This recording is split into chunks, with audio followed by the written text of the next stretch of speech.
موسیفیدی میرگان تمام حیات معلم کار کرده و صدها میلیون ها شاگردها را به ویا رسانده و به حیات مستقلانه گسیل کرده است.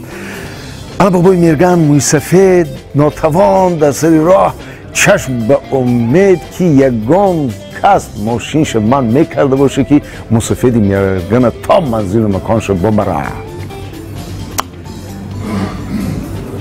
یک ماشینی جیپی بلندی شیشه های سیاه آمده در پیشی بابای میرگان من میکنه. استاد سوار شو، سوار شو استاد، سوار شو، میسی در همی سری را میاند کزل شدگی، سوار شو. رحمت بچمی موسیفیدی میرگان هم سوار میشه. رحمت بچم نشناختم که هر کی باشی پروردگار برکتیتی که موسیفیدی احترام کردی. معلم نشناختیم را کی باشی بچم؟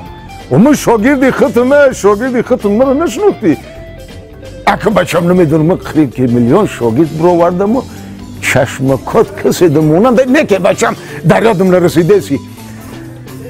موسیفیدی معلم من همون شاگردت هستم که هر روز در پشت کلم یک شپلاق میزدی میگفتی که تو بسوادی، تو آینده صاحب یگان چی نمیشی. فهمیدید؟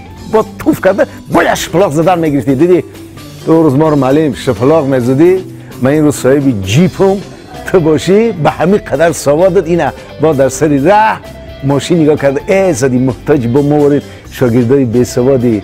دیدی که ما رو شپلاق میزدی لیکن ما صاحب یک چیز دیم خود صاحب یگان چیزی نیستی.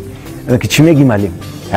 بچه می من وقتش تو را توف کرده شپلاق دیزده بودم که این وقت صاحبی ماشینی جیپ شدی.